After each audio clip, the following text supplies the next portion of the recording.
Bonjour à tous, je suis Florence Porcel, Community Manager officielle de l'Univers et je vous souhaite la bienvenue dans le 60e épisode de ce podcast dédié à l'actualité du mois de décembre 2016, toujours autant de retard donc.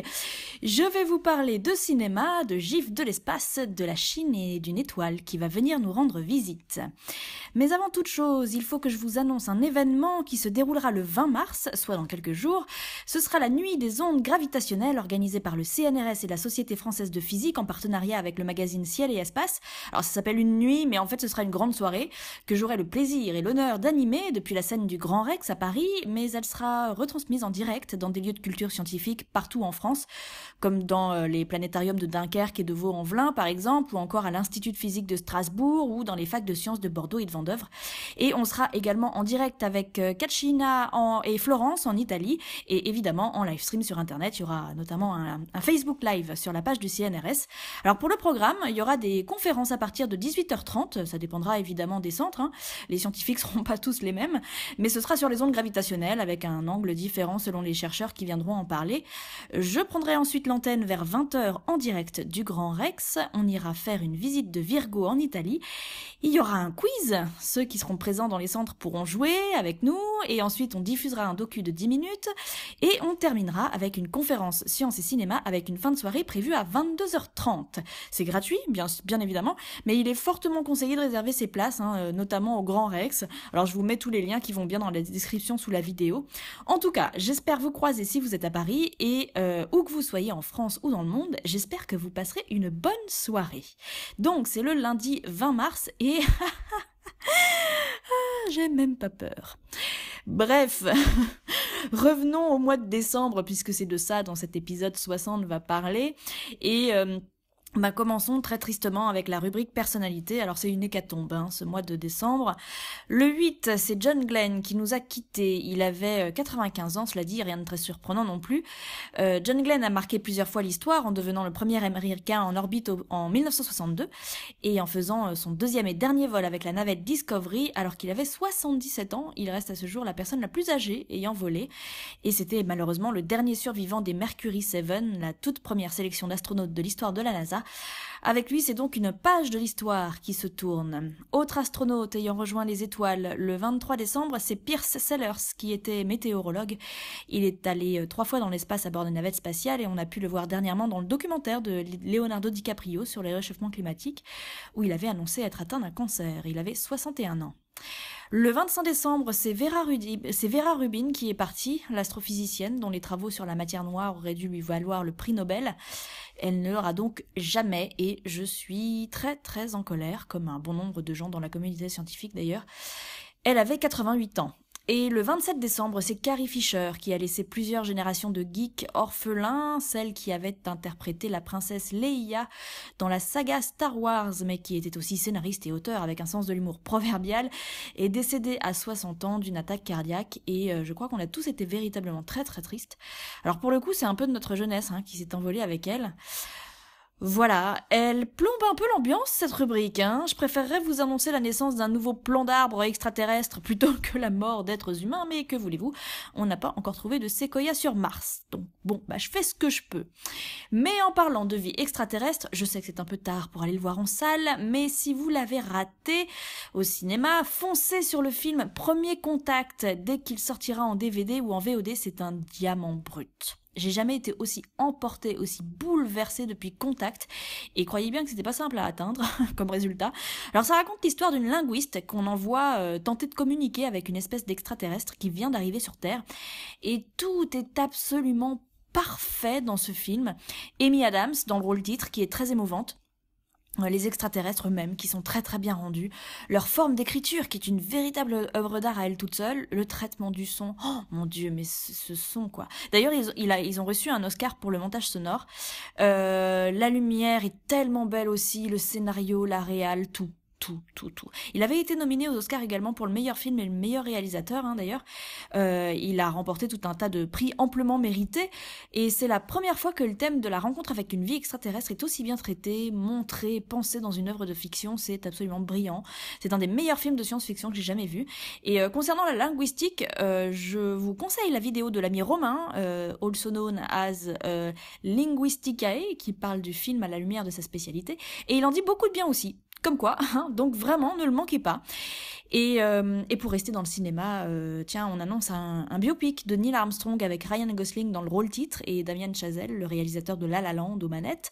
Alors j'ai un peu peur, je vous avoue, j'ai un peu peur parce que j'ai pas du tout aimé La La Land. J'ai trouvé ça chiant, bancal et sans âme. Et j'arrive pas à calculer Ryan Gosling, il y a rien à faire. Je le trouve complètement transparent. J'arrive jamais à me souvenir de son nom. Et puis il est tout à fait scolaire aussi, sans compter en plus qu'il a le charisme d'un bulot mort. Mais cela dit, comme Neil Armstrong n'était pas le plus charismatique des mecs non plus, au moins ça c'est cohérent. Mais bon, attendons de voir, ça s'appellera First Man en tout cas, et la sortie américaine est prévue pour 2018. En parlant du futur, passons à la date de cet épisode qui se situe très très loin dans l'avenir, en l'an 1 350 2017, à une vache près. Figurez-vous que l'étoile Gliese 710 va venir prendre l'apéro à cette époque-là. Ouais, je vous rappelle que tout dans l'univers est en mouvement, donc du coup, si le soleil tourne autour du centre galactique, vous imaginez bien que les autres étoiles sont pas assises sur le banc de touche à la regarder passer. Donc elles se baladent aussi. Et Gliese 710, dans 1,35 million d'années, va donc venir tailler une bavette à notre bon vieux soleil. Sauf que c'est emmerdant parce qu'elle va vraiment rentrer dans le système solaire. Genre, elle va traverser une partie du nuage de Oort, qui contient des milliards et des milliards de comètes.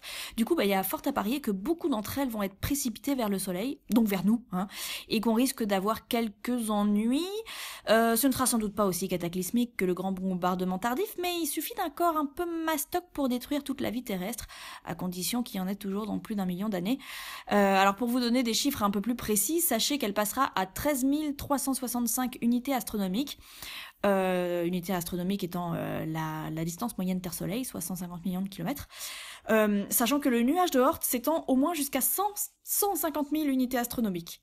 Vous voyez, 13 365, c'est quand même très très à l'intérieur. Donc en gros, elle va nous frôler à 77 jours-lumière, ce qui est une distance ridicule pour une étoile, quand on sait que la plus proche de nous est actuellement à 4,3 années-lumière. Alors on pourra dire qu'il y aura 2 étoiles dans le système solaire, et ça en fera d'ailleurs une nouvelle dans le ciel. On pourra la voir aussi bien que Mars quand elle est très proche. Cela dit, on ne la verra pas vraiment, parce que dans plus d'1 million d'années, je pense que vous et moi serons un petit peu morts. Ce sera donc embêtant. Tout ça, parce que ça va déstabiliser pas mal de corps, mais bon, comme Tiki dirait, on a le temps de voir venir quand même. Si on s'est implanté ailleurs que sur Terre, faudra faire gaffe aux pluies de comètes un peu partout. Nous sommes théoriquement en décembre 2016 et l'humanité n'est toujours pas retournée sur la Lune depuis décembre de 1972, mais l'événement du mois est le livre blanc de la Chine sur ses ambitions spatiales. On apprend donc qu'elle veut poursuivre son programme Chang'e et poser un engin sur la face cachée de la Lune, ce que personne n'a jamais fait. Elle veut également profiter de la fenêtre de 2020 pour envoyer une sonde vers Mars. Je peux vous dire que ça va se bousculer au portillon martien en 2020, pour à terme en ramener des échantillons, ce que personne n'a encore jamais fait non plus. Elle veut également aller étudier le système jovien et rechercher la vie extraterrestre. Vaste programme donc pour la Chine, et ce qui n'est pas dit dans ce livre blanc mais qui est un secret de polichinelle, c'est qu'elle se prépare à envoyer des gens sur la Lune, et ça c'est plutôt cool.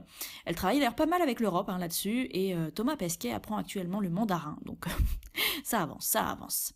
Et en attendant que les Chinois se mettent en orbite autour de Jupiter, c'est la sonde américaine Juno qui s'y trouve actuellement. Et le 11 décembre, elle a pu photographier ce qu'on appelle une perle. Vous voyez cette tache blanche sur la gauche de la photo au milieu? Alors en fait, c'est une monstrueuse tempête, et on en compte 8 du genre en ce moment sur la planète géante. Alors pour rester dans les images, voici ma petite sélection martienne du mois. Alors ça, c'est génial, parce que... j'ai juste envie de me vautrer dedans et de traverser ça à la nage. Bon, alors a priori il y a peu de risques quand même, mais je me demande de combien on s'enfonce dans ce genre de sable avec les températures glaciales qu'il y a là-bas. Oh là là, c'est beau. Et ça alors, c'est à couper le souffle. Regardez les détails des collines qui se découpent sur la droite de la photo. C'est absolument dingue, sachant que je sais pas du tout à quelle distance ça se trouve, ça. Enfin, ça peut être à quelques centaines de mètres comme à des dizaines de kilomètres, j'en sais fichtrement rien. Et ça... mais je me damnerais Je me damnerais pour pouvoir voir ce genre de paysage de mes propres yeux. Mais c'est tellement beau, mais ces couleurs, ces nuances, ces formes géométriques, ces vagues là de rigolite. Mais je vendrais père et mère pour aller courir là-dedans comme une dingue, toucher le sol, sauter dessus, shooter dans les cailloux, crapahuter dans les reliefs. Au fond là, c'est un terrain de jeu mais absolument obscène cette planète. Qu'on m'y envoie. Encore une fois, je sais que je répète ça à chaque fois, mais bon sang, tant qu'on m'y enverra pas, je le répéterai, voilà. Donc, si vous en avez marre, cotisez-vous pour m'envoyer avec une sonde. Qu'est-ce que j'en étais où? Je ne sais plus. Oui, terminons sur un gros plan sur le bord d'une pierre. Voilà, je ne me lasserai jamais de ces ombres découpées. Mars, je t'aime. À la frontière entre la catégorie image et la catégorie bidule 2.0, je vous signale ce panorama lunaire. Alors, c'est le Chang'e 3 chinois qui nous l'envoie. Et c'est quand même bien sympa parce que c'est quand même planant. Et même si je crois que je vous en ai déjà parlé, c'est tellement beau qu'on ne s'en lasse pas. Hein. Je vous signale également spacegate.cnes.fr, le tout nouveau site du CNES, l'agence spatiale française, qui est très très chouette. Ça regroupe toute l'actualité du spatial et des missions scientifiques en cours, des découvertes éclairées par les avis de leurs experts, les infos vers les événements, etc. C'est un super site. C'est un super site que je vous conseille de vous mettre dans vos favoris. Et le site absolu de tout l'univers, c'est la page NASA de chez Jiffy.com. Une pluie de gifs, des gifs à gogo, du gif en veux-tu, en voilà. Là encore, c'est obscène. Et de la NASA, tout ça, de la NASA. Cette page est merveilleuse, c'est ma préférée. Après celle des images de Curiosity, c'est trop beau, c'est trop bien, c'est trop bien. Et pour finir cet épisode, restons sur la toile avec le tweet. Et en l'occurrence, il s'agit d'un compte Twitter, celui de Comme ci, comme ça, qui est tenu chaque semaine par une personne différente, mais toujours par une personne qui travaille dans le partage de la culture scientifique. Alors ça peut être un médiateur, un journaliste, un vulgarisateur, un dessinateur. Et en décembre, c'est moi qui m'en suis chargée pendant une semaine. Alors j'y ai raconté mon parcours, ce que je fais de mes journées, mes projets, mes envies, combien je gagne et comment, etc., etc. Donc si vous voulez des réponses à toutes ces questions, n'hésitez pas à aller faire un tour sur le Storyfy qui regroupe tout sur la même page, c'est pratique, et abonnez-vous à ce compte pour connaître un peu mieux les différentes facettes de notre activité. Et voilà, c'est la fin du 60e épisode de la folle histoire de l'univers, consacré à l'actualité du mois de décembre. C'était rapide. Désolée de ne pas pouvoir être plus régulière, c'est absolument impossible en ce moment pour moi, hélas. Enfin, c'est bien aussi, ça veut dire que je travaille beaucoup, mais voilà. Je vous rappelle que vous pouvez me retrouver sur la chaîne String Theory dans l'émission Spatialiste. J'ai reçu l'astronaute Jean-François Clairvoy dans le dernier épisode. Mon livre L'espace sans gravité peut toujours se trouver en librairie. Je ne devrais pas vous le signaler puisqu'on est théoriquement en décembre, mais quand même, je ne peux pas m'empêcher de vous présenter Mars Horizon, ma première BD.